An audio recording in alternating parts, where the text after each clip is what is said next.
Stop right there. Imagine a moment when everything you thought was safe, your heart, your health, your life, just shatters. A sudden sharp pain in the chest, a cold sweat, your breath catching like a snapped rope, a doctor yelling, "We're losing him!" But it's not a heart attack this time. It's diabetes sneaking in like a shadow, a silent saboteur wrecking your body's delicate balance. Did you know that every 10 seconds, someone somewhere in the world faces a life flipped upside down by diabetes? And most don't even see it coming. It hides behind tiredness, thirst, the tiniest wounds that refuse to heal. It's just old age, we tell ourselves. It's nothing serious. But then, bam! Complications explode, blurred vision, nerve pain, even the risk of losing a limb. This isn't some distant nightmare. It's real. It's close. It's creeping into homes, families, your neighborhood. A silent storm waiting to strike. What makes this even more terrifying? The food we eat every day, the simple meals, the little habits that seem harmless, actually feeding the fire inside. You might think that candy bars or sugary drinks are the villains. Sure they are. But guess what? Some everyday foods you trust, yes, even that innocent-looking bread or a slice of fruit, can tip the scales toward disaster. You've heard the warnings before. Cut sugar. Exercise more. But it's not enough, because diabetes isn't just about sugar. It's about balance. About what you put on your plate, deciding your fate in ways you never imagined.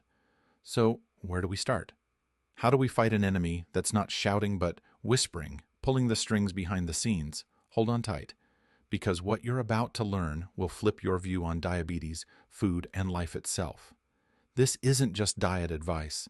This is a blueprint for taking back control, for reclaiming your health from the jaws of this silent predator, for living stronger, longer, with energy you thought was lost forever. Stay with me. This story, your story, starts right here, right now. Meet Harold, 62 years old, retired factory worker, with hands worn from decades of hard labor. A quiet man, loved his morning coffee ritual. Black, no sugar, 2 cups before breakfast. He thought he was careful, thought diabetes was something other people got. But last winter, Harold woke up one morning feeling off, dizzy, like the room was spinning. Just a bad night's sleep, he told his wife Marlene. But that day, he missed his step getting out of bed. A small stumble. Nothing serious, he thought.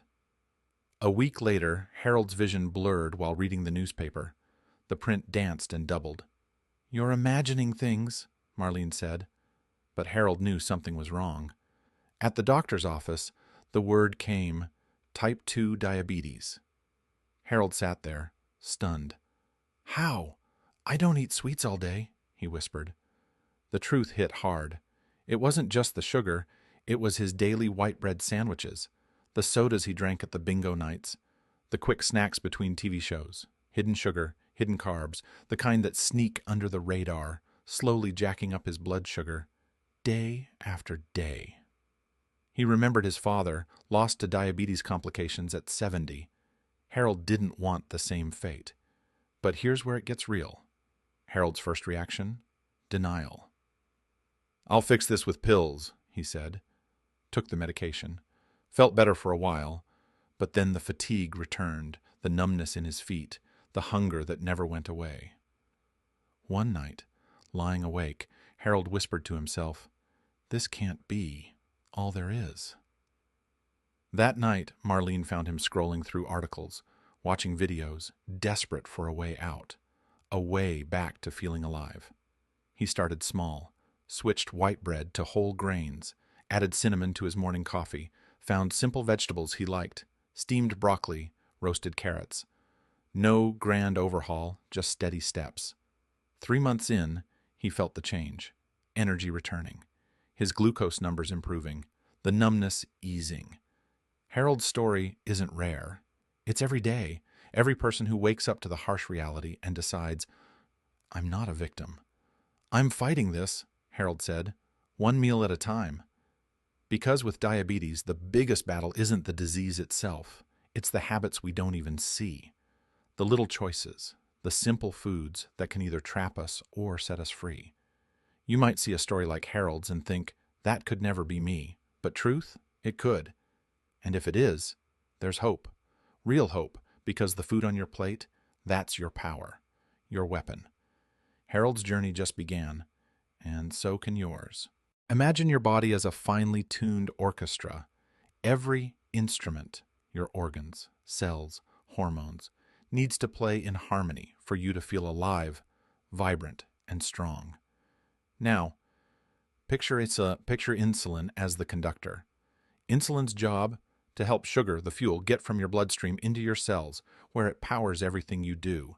But in diabetes, this conductor starts to lose control. The orchestra falls out of sync. The cells stop listening. They don't open their doors for sugar anymore. This is called insulin resistance. Your blood sugar stays high, too high. And that's dangerous. Why does this happen? Think of your cells like locks and insulin like a key. In type 2 diabetes, the locks get rusty. The key, insulin, still shows up, but it can't open the doors like it used to. So sugar piles up outside in your blood, creating chaos. Now, where does food come in? Every bite you take is either a friend or a foe in this battle. When you eat something high in simple sugars or refined carbs, white bread, sugary drinks, your blood sugar spikes quickly, like a roller coaster shooting up and then crashing down. The pancreas, which makes insulin, tries to keep up with this wild ride, pumping out more and more insulin. Over time, it wears out. The conductor gets tired. The orchestra gets messier. But it's not just about sugar. It's about timing, quality, and balance. Imagine pouring fuel into a car. If you fill it with bad gas, the engine sputters. If you pour it slowly, with clean fuel, the engine runs smoothly. Fiber-rich foods, vegetables, whole grains, nuts are like shock absorbers on that sugar roller coaster. They slow down digestion, making sugar release steady and calm. That keeps insulin happy and cells receptive. And then there's inflammation, a secret saboteur. Excess sugar and processed foods cause tiny fires in your body, burning your cells slowly. This makes insulin resistance worse, like throwing gasoline on a flame. Your liver, too, plays a role. It's supposed to store sugar and release it when you need energy. But with diabetes, it gets confused and dumps too much sugar into the blood, worsening the problem. So diabetes isn't a simple case of too much sugar. It's a complex dance between your food, your body's signals, and your cell's response. But here's the catch. This dance can be changed. The orchestra can be tuned again.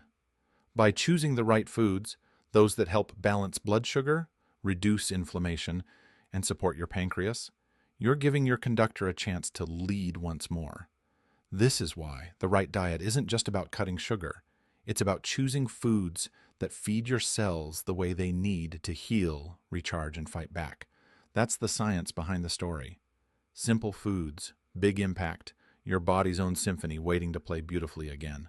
Here's the thing about change. It's never one giant leap. It's a series of small steps. Let me tell you 3 stories about those steps.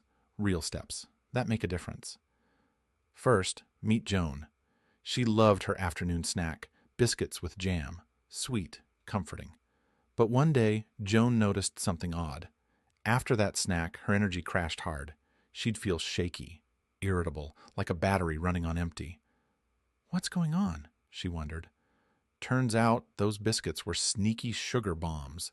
They pushed her blood sugar sky high, then sent it crashing down faster than a roller coaster. Joan swapped those biscuits for a handful of almonds and a small apple. No crash. Steady energy. That little swap? It changed everything. Lesson 1. Replace simple carbs with fiber-rich foods. Nuts, fruits, veggies, they slow sugar's rush. Your body thanks you with calm energy, not chaos. Next, here's Mike. Mike always skipped breakfast. No time, he said. But mid-morning, hunger hit like a freight train. He'd grab whatever was closest, usually something quick and sugary. His blood sugar bounced wildly. One morning, Mike decided to try something different. He made a simple breakfast, oatmeal with a sprinkle of cinnamon. That warm bowl didn't just fill his belly. Cinnamon helped slow sugar absorption, while oatmeal's fiber kept hunger at bay. Mike said, "I didn't believe it at first, but after a week, I wasn't crashing. I felt steady, in control." Lesson 2. Never skip breakfast. Fuel up with fiber and natural spices that help balance blood sugar from the start. Finally, there's Rosa. She loved her soda.